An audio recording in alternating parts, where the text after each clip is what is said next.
Hello বন্ধুরা, good evening. তোমরা সবাই কেমন আছো? আশা করি তোমরা সবাই ভালোই আছো। কাল ছিল আমাদের বাড়িতে কার্তিক পুজো, সেই জন্য আজ তার খাওয়া দাওয়া। তাই মুগ ডালটাকে আমি শুকনো কড়াইতে ভেজে নিলাম। দেখো, লাল লাল করে ভেজে নিয়েছি।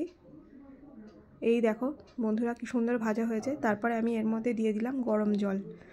এবার গরম জল দিয়ে ডালটাকে ভালো করে সিদ্ধ করে নেব।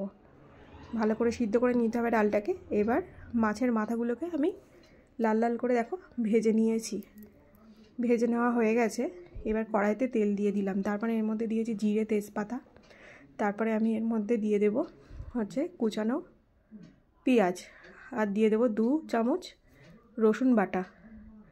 আর আমি এর মধ্যে দিয়ে দেব টমেটো কুচি, তারপরে তোমার কাঁচা লঙ্কা, সব কিছু দিয়ে আমি জিরে গুঁড়ো, ধনে গুঁড়ো, লঙ্কা গুঁড়ো সব কিছু দিয়ে আমি মশলাটাকে ভালো করে কষে আমি এর মধ্যে সিদ্ধ করা ডালটাকে দিয়ে দিয়েছি। আর সেই ভাজা মাথাগুলোকে এর মধ্যে আমি দিয়ে দিয়েছি। দেখো বন্ধুরা, কি সুন্দর কালার এসছে।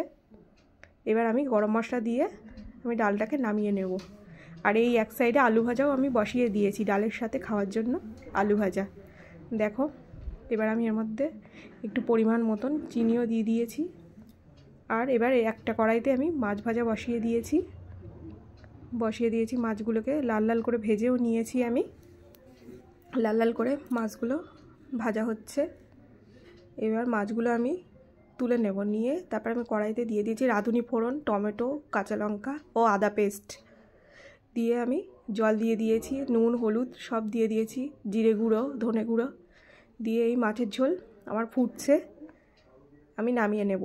তারপরে মাংসের মশলার জন্য আমি এখানে দিয়ে দিয়েছি পেঁয়াজ, রসুন, তেজপাতা দিয়ে ভালো করে মশলাটা কষিয়ে নেব। তারপরে আমি এর মধ্যে মাংসগুলো দিয়ে দেবো। দিয়ে এর মধ্যে টমেটো, তারপরে জিরে গুঁড়ো, ধনে গুঁড়ো, লঙ্কা গুঁড়ো, লবণ, হলুদ, তারপরে গোলমরিচ সব আমি এর মধ্যে দিয়ে দিয়েছি। দিয়ে এই যে মাংস দেখো কি সুন্দর কালার এসছে, লাল লাল কালার চলে এসছে। মাংস আমার মোটামুটি কষানো হয়ে গেছে। দেখো বন্ধুরা, তেলও ছেড়ে দিয়েছে মাংস থেকে। এবার আমি এর মধ্যে জল অ্যাড করে দিয়েছি। দিয়ে গরম মশলা দিয়ে নামিয়ে নেবো। কেমন লাগলো তোমরা সবাই